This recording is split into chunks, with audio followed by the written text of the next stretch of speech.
Hey there, it's Clay with modernlove.life, where we help you get the great, loving relationship that you're looking for without having to play hard to get, without having to play mind games, and without having to pretend to be someone or something that you're not. Because I believe that you deserve to be loved for the person that you are. And if you agree with me and you'd like to support this channel, do me a favor by giving this video a thumbs up and by subscribing if you're not already. Also, if you'd like to, please also make sure that you're on our email newsletter. You can find that over at relationshipinnergame.com. Or if it makes sense for you, maybe think about signing up for a course called the X Solution Program. You can find that over at modernlove.life/ESP. You can find links for all of those things as well as our social media websites down below in the description for this video. Okay, so today's video is going to be about having an emotional connection with your ex. This video is inspired by a comment that I got yesterday where somebody was basically saying like, hey, you talk a lot about having an emotional connection with your ex. What is this? What exactly does it mean? Okay, so let's go ahead and get into this. First of all, there are a lot of things that could be keeping you and your ex apart, right? Maybe your ex is dating somebody else. Maybe your ex is upset with you. Maybe your ex lives far away. Maybe your ex is embarrassed to tell their friends and family that the two of you are dating again, or whatever it might be. And these are all really peripheral things that you could manage. You could try to handle them. You could try to, do things to undermine your ex's rebound relationship or whatever. But the thing is that beneath all of these things, there is an emotional component. There's a reason why your ex is dating someone else. There's a reason why your ex is hesitant to tell their friends and family that the two of you are dating. There's a reason why your ex is upset with you. There's a reason why your ex may not be texting you back or whatever it might be. And all of these things have an emotional component to them. So if you can address that emotional connection and address that emotional component and really strengthen that emotional connection, then your ex will just kind of snap into place and help to take care of all of these things for you. So if your ex has a stronger emotional connection to you than they do with anyone else, they'll go out of their way to end any other relationship that they have with somebody else in order to be in a relationship with you. And so it's really pretty straightforward, because if you can just focus on that emotional connection, you don't have to manage all of these hundreds of different things. They'll just all snap into place because your ex will naturally want to connect with you, naturally want to spend time with you, naturally want to interact with you, naturally want to be with you. And then when that happens, you don't have to worry about the texting. You don't have to worry about what to say. You don't have to worry, are they going to text me back? You don't have to worry, are they going to flake out? You don't have to worry, are they on some dating app? You don't have to worry, are they dating somebody else? You don't have to worry, are they talking to other people? Are they flirting with other people? You don't have to worry about all of these many other things because the emotional connection is in place. So if you could really just boil it all down, the emotional connection is really critically important because I guess you could say I'm a lazy person in that I don't like to try and juggle and manage 1,000 different things. And I don't think that you probably want to manage and juggle 1,000 different things. I don't think that you want to overanalyze a text message that you send to your ex, and then maybe your ex texts you back, and then overanalyze the next message that you say and the response to that. And then what do you do if they say this? What do you do if they don't say that? What do you do if this happens? What do you do if that happens? What do you do if they tell you that they're dating somebody else? What do you do if they tell you that they just want to be friends, or that they're having second thoughts about meeting up, or whatever it might be? That to me sounds incredibly exhausting. And from working with other people, I know that most people probably also find that incredibly exhausting as well. And so rather than trying to juggle all of these complicated and varied things that could be going on, it's much easier to just hyper focus in on that like keystone that's holding the whole thing together, which is the emotional connection, or the lack thereof. And if you can just start to focus in on that connection and strengthen it, that's what's going to help you and your ex come together in a much more easy, much more manageable, much more approachable, much more enjoyable sort of way. So what exactly is this emotional connection? Well, I was kind of going into this during yesterday's video. You can go ahead and check it out over there if you want to. But I want to make this video about it so that it's easier for people to find if they're searching for this or something like that, because yesterday's video was about no contact rule with kids and, Sure, maybe that's useful for people who have kids who are doing the no contact rule. But if you want to learn about the emotional connection, I want this video to be found easily. Um, and that's this. So at any point in time, there's a certain gap or lack of a gap between you and your ex on an emotional level. That is to say, maybe the two of you are on different wavelengths where you want different things. Maybe you want this and they want this. Maybe you want to get closer, they want space. Maybe you want to connect emotionally and they are upset about something from the past. Or other times, there's less of a gap and the two of you are closer together, where maybe the two of you are vibing, the rapport is there, you're connecting about things, and things are just kind of flowing and happening effortlessly because the two of you are on the same team, because the two of you want the same things, and because the two of you are able to see each other for the person that you are. And the closer the two of you are together, the narrower that gap is, the more emotionally connected you are. Whereas the further away the two of you are, the wider that gap is, the less of an emotional connection there is. And when the gap is very wide, it tends to manifest itself in certain ways, such as, you think that all women are this way and you need to play hard to get or pretend like you don't care in order to get them to be attracted to you because you read that somewhere on the internet, and maybe they are just genuinely wanting to have a connection, just genuinely trying to, find some sort of happiness in their life. And there's a pretty wide gap in between these two things. You think that you need to behave a certain way in order to get them to want to be with you, whereas they're not, some sort of like a mindless automaton that just responds instinctively to mind games or something like that because, they're a human being and all human beings are different. And so if there is that gap, then there's going to be a fundamental disconnect, and it's going to be harder for the two of you to actually form a meaningful connection. And that means that in order to move forward, in order to create a connection, in order to create something sustainable into the long run, you have to keep up that effort in order to try to manage that gap by continuing to play mind games, by continuing to play hard to get, by continuing to pretend to be someone or something that you are not, in order to get that person to be interested in you. And if that's what it takes, it's going to be, number one, incredibly exhausting, probably not the kind of relationship that you want, because, if you have to be someone other than who you are in order to be in a relationship with somebody else, chances are you're in the wrong relationship. Chances are you're just trying to force yourself to get further down the road with the wrong person. And if that's the case, then having the right mind game, the right text message template, the right canned routine, the right whatever to tell them, it's not really going to serve you in the long run, even though it might get you to the next step, because the two of you just are not compatible and not suited to be with one another, because, not because there's anything wrong with you, not because there's anything wrong with them, but just because the two of you have different values, the two of you want different things out of life, and so on and so forth. Whereas if you can be more yourself, if you can be true to who you are, if you can be genuine, forthright, and authentic, and the other person still likes you, still wants to spend time with you, still wants to open up and commit to you, then you know that that's probably somebody who's going to give you the kind of relationship that you want, because you don't have to pretend to be someone else. You don't have to put on mind games. You don't have to do all of these things to keep them interested. That doesn't mean that you become lazy by any stretch of the imagination and just try and coast through life, but it also means that you get to be you, and you know that the other person is going to love you for the person that you are, and you don't have to try to hide who you are or compensate for who you are or pretend to be someone or something other than who you are in order to get a relationship with somebody else. That's the best kind of dynamic to be in, and that is what I try to set people up to do through the things that I tell people on this YouTube channel and through courses and books and all that stuff. And so when it comes to this emotional connection, what it really is about, it's about dropping all of these things that are really getting in the way. The truth is that emotional connection can come pretty automatically if you can just drop all of the things that get in the way, that block it.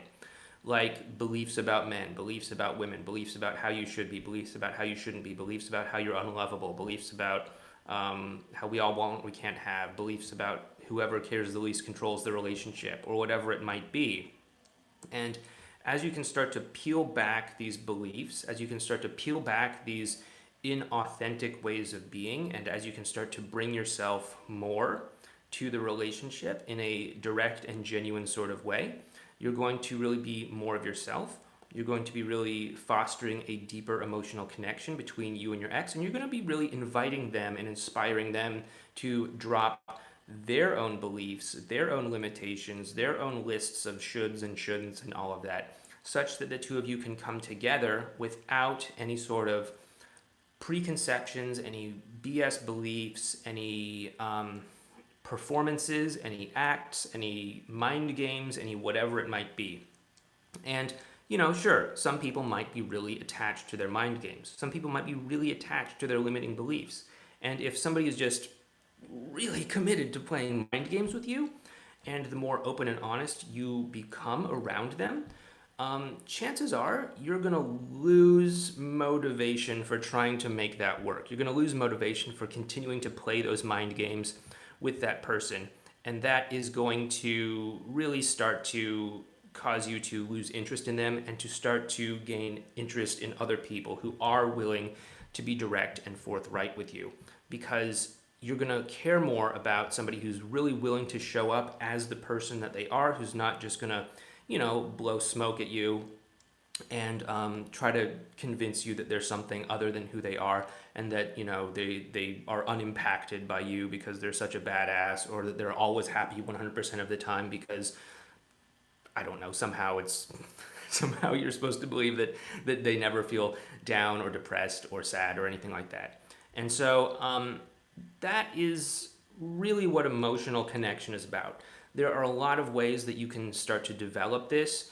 It really depends on each person's individual block, and there's each person's individual sticking point, but there are a couple main ways that people typically get in the way of an emotional connection.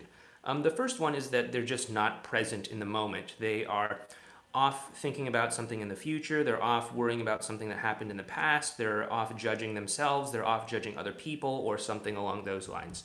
Oftentimes people will not be present in the moment when they're scanning or analyzing something for signs that somebody's still interested in them or attracted to them or available or loves them or whatever. Oftentimes this, you're just not engaged in the interaction to the point where you can actually feel the flow of emotion between the two of you, and you're just there, trying to remember all of these body language cues that you read about on the internet, like, oh, if they, put their finger over their mouth or something, that means that they're attracted to you. If they lick their lips, that means they're attracted to you. If their pupils dilate, that means they're really attracted to you. I mean, I don't know about you guys, but whenever I read the thing about the pupils, it's like, do normal people look that closely at your eyes to be able to see if your pupils are dilated? I don't know. Maybe normal people do that, but I don't do that. I don't know. That's one way that people often do it. Another sticking point that's very common is that people sort of forget that their ex or the other person sitting across from them is actually a human being. And I know this is really obvious. I know that you intellectually get this, but if you start to see them as some sort of other thing, whether that's a man, a woman, your ex, the person that has the keys to your happiness in their hand, the person whose one decision to be with you or not be with you is going to either make you happy or miserable, as long as you start to look at the other person as something other than just another human being who's just trying to get through the day and find their own little slice of happiness in this human experience, that's going to cause there to be a separation between the two of you. So if you can instead realize that they're not, playing mind games in order to get some sort of sick thrill out of stringing you along, I mean, unless they're like an evil, sinister person, but they're just doing it because they're confused genuinely, then if you can make that realization, that's going to allow you to have deeper levels of empathy and connection with them. It's going to allow you to be curious. It's going to allow you to see things from a different perspective when you're interacting with them, as opposed to if you believe that they're just a jerk who's playing mind games with you because they just get some sort of sick thrill out of it, or because all men play mind games, or because all women play mind games, or because all men cheat, or because all women cheat, or because whatever, right? And so the more you can realize that the other person is actually, surprisingly, a human being, the better off you are. Another common sticking point that people have is where they don't feel comfortable being themselves. They don't feel comfortable just speaking up and talking about what it is they want in that moment, expressing how they feel in the moment, and so on and so forth. Two common ways that people mess this up are by doing what we call collapse, where they essentially bend over backwards and become like a doormat, thinking that if they just say yes, yes, yes, I'll do whatever you want, I don't care, I'm down for whatever, anything that you want is okay, I'm not sure, what are your thoughts on this? If that's kind of your approach to interacting with somebody, it's not going to inspire a lot of trust, and it's not going to inspire a lot of connection, because that other person doesn't know where you stand. I know that you think that if you're just really accommodating, if you allow them to get their needs met, that they'll like you and they'll really want to pursue some sort of relationship with you, but it's a little bit counterintuitive, because you have to show them who you are. You have to show them what your values are. You have to show them what your interests are. You have to show them what your opinions are for them to really understand who you are and for them to really want to have a relationship with you. The other side of the coin is what we call posturing, and this can take a lot of different forms, but it's basically about constricting the emotional spectrum that you have access to, thinking that there's only a small sliver of it that is okay for you to express. Common examples of this may include somebody trying to do the whole bad boy thing, or badass girl thing, or whatever, where it's like the only emotions that you're allowed to express are frustration, anger, sometimes happiness, but really just you can't feel sad, you can't feel disappointed, you can't feel whatever. It's only just I feel angry. If I'm not angry, it's either I feel angry or indifferent, right?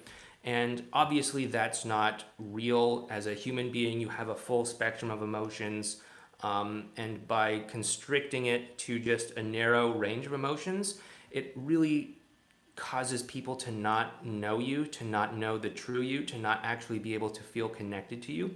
Yeah, they're probably going to like you a little bit more than, if you're the doormat kind of thing. That's why oftentimes people say, oh, nice guys finish last, therefore I need to be a bad boy in order to get better results. And sure, you might get some better results because you're showing at least a sliver of your emotional spectrum by, being pissed off about things all the time versus, I don't know, whatever you want to do is cool, which is, a complete nothing when it comes to the emotional spectrum. So sure, you're going to get some better results than if you just are a doormat, but it's not the best way to go about things. Another form of posturing is when you are trying to just make it seem like you're happy all the time. This is another common one that I see as well too, where people just try to really show their ex that they are happy all the time, hoping that their ex sees, oh, well, he's having a great time, she's having a great time, therefore I should be with them in order to have a great time as well too.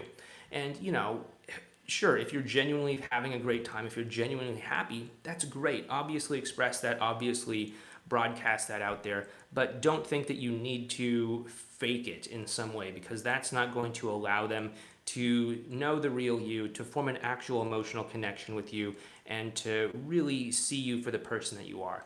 It's often our imperfections that actually allow people to connect with us. It's our imperfections that people really love about us. It's our imperfections that make us stick in people's memories and make us an unforgettable part of their life. And I think that the tides are starting to change when it comes to vulnerability. People such as Brene Brown and others are really showing that vulnerability is actually a strength, and I think that there is starting to be a change in perception in our society, but I think that there is still a very ingrained belief that vulnerability is a bad thing, and that it's something that you need to hide. Whereas in my experience, the more vulnerable I have been, the more forthright I have been, the more transparent I have been, the better off things have been in an interpersonal way with me. So that's definitely a consideration as well too. And the final thing is that you really want to learn how to communicate in a clear sort of way. Um, there are a lot of ways that people can unintentionally upset others or hurt others through their communication, um, either by exaggerating things, other by unintentionally phrasing things in a way that causes the other person to take things in an incorrect way and to become offended or hurt or whatever it may be as the result of that.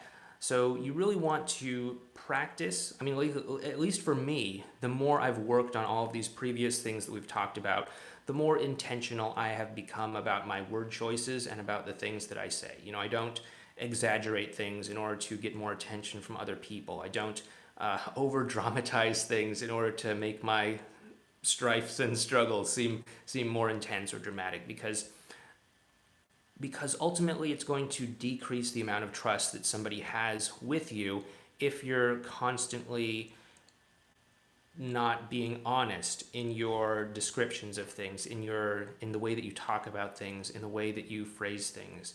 And you have to be really careful about it. If you want to learn more about it, I would really suggest you check out the book Nonviolent Communication by, I'm kind of blanking on the name of the author, but I think it's Marshall Rosen, something like that. Anyway, you can find it by just looking for Nonviolent Communication. It's a really popular book, very good book in my opinion too. But if you can start to work on these things, that'll really help to create a stronger emotional connection with your ex. So we've gone on for a little bit here.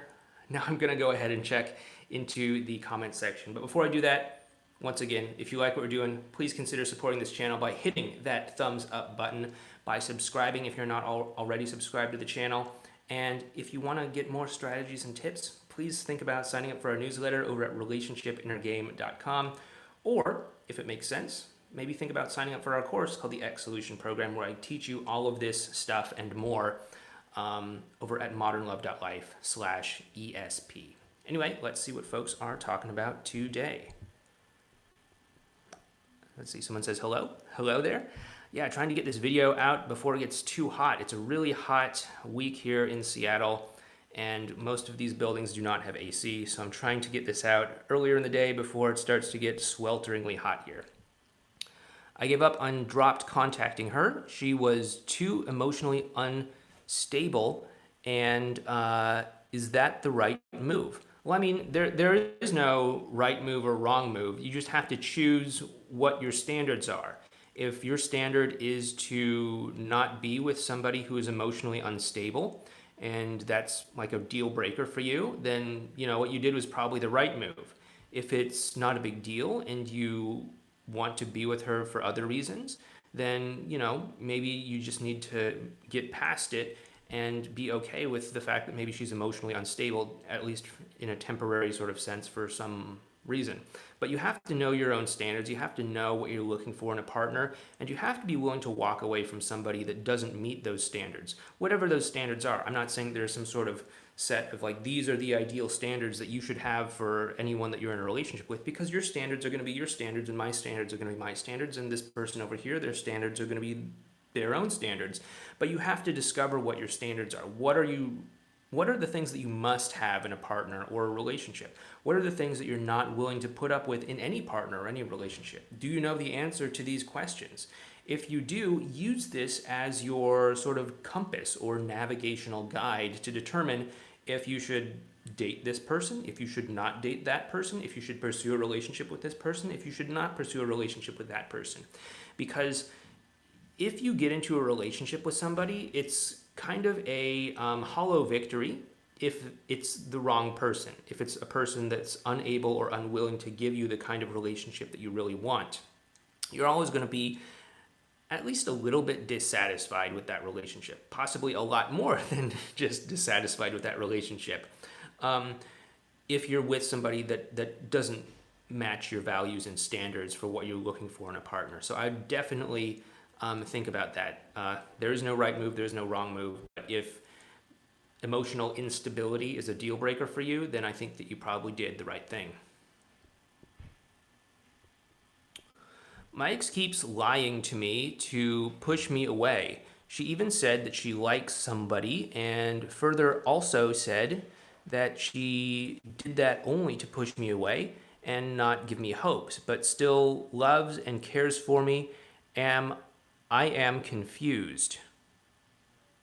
Okay, yeah. So if your ex is saying that, there's a couple of things that could be going on. Number one, again, you got to look at those standards. Are you okay with somebody that lies to you? But you also might want to think about, okay, if my ex is otherwise an honest person and this is some sort of blip, what could be going on? And the answer to that might be, okay, maybe my ex is seeing me through too much of a relationship lens right now, and it's causing them to ask themselves questions like, where's this going? What's this going to be like in the future? Are we getting back together? Are we dating? Am I giving them false hope? I don't know the answer to these things because I don't know where things are going. I don't know how I feel about all of this. And if your ex starts to think about these things in too much of a premature way before that emotional connection is in place, then they're going to freak themselves out and they're going to do what most people who are broken up with their exes do, and that is to stay broken up with their exes. They'll stay and act with consistency to what they've done in the past, which is to break up. And so that's likely what's going to happen until that emotional connection is in place. Once your ex has a stronger emotional connection with you, then they're going to feel a whole lot more comfortable thinking about the future with you, thinking about the possibility of getting back together. But if they don't have that emotional connection and all of these thoughts start flooding towards them, they're going to do things to try and distance themselves from you so that they don't have to make these hard choices right now. Okay, I saw we had a super chat come in, so let's go ahead and get to that. My ex agreed to, I guess, go to a therapist, and 2 weeks ago you said to focus on our emotional connection, yet it's hard to block out that she's on a dating app. What can I do with our emotional connection before we go to therapy? Okay, so number one, I think it's a good sign that the two of you are going to therapy. I mean, I think it shows that she's willing to work on whatever connection the two of you have and whatever issues the two of you have. So I think that's really a good thing to look at. But in terms of the fact that she's on a dating app, I mean, like, I don't know. Have you ever directly talked to her about the fact that she's on a dating app? It seems like it's a really big issue for you. And so you have two choices. You can either learn to be okay with it and to focus on something else, such as the emotional connection instead, or you can directly talk to her about it and, let that conversation take you wherever it is going to take you. But if you are going to talk to her about it, make sure that it's really something that is absolutely important to you and it's not just some arbitrary thing that you're choosing to focus on. Like oftentimes I see people that just choose arbitrary things to focus on, like, yeah, we have great connection and we spend a lot of time and we're getting closer together and all of that, but I noticed that I'm always the one initiating contact. And I'm thinking, like, well, does it matter who's initiating contact if the two of you are enjoying yourselves, spending a lot of time together, coming closer together and all of that? Why are you choosing to focus on that as opposed to all the things that are going right? It's not to say that there's anything wrong with focusing on who's initiating contact. It's not to say that there's anything wrong with focusing on the fact that your ex is on a dating app.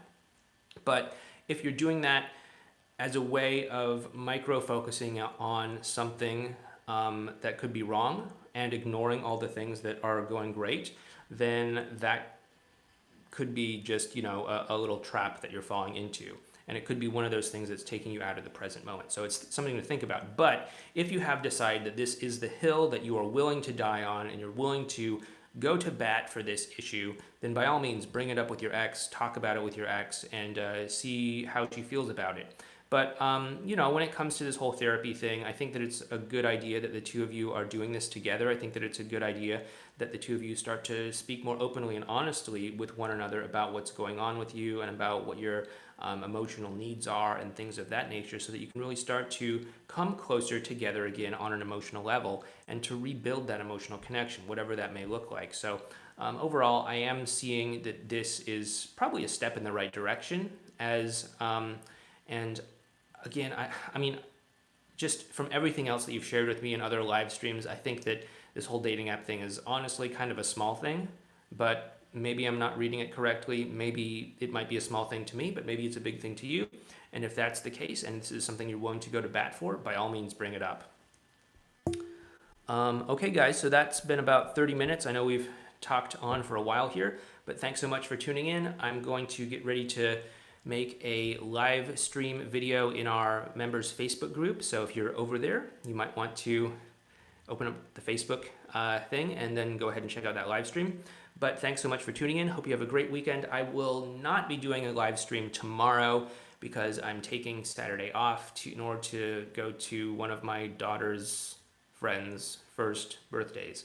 Again, my wife joined a new mom support group last year after she gave birth to our daughter, and of course all the new moms have kids that are born around the same time during the summer, so it's just like birthday season right now. So we have to go to one of the towns like a little bit out of the way from where we live in order to go to this birthday party. So it's going to be a little bit of a trek, but anyway, that's what I'm doing tomorrow. Talk to you guys later. Talk to you guys next week. Thanks so much for tuning in. If you like what we're doing, again, hit that like button. Subscribe to the channel if you're not already subscribed, and make sure that you're on our newsletter over at relationshipinnergame.com, or think about signing up for the X Solution Program course if that sounds like it's a good fit for you at modernlove.life/ESP. Thanks so much. You can find links for all of those and more in the description box below, and I'll talk to you next week.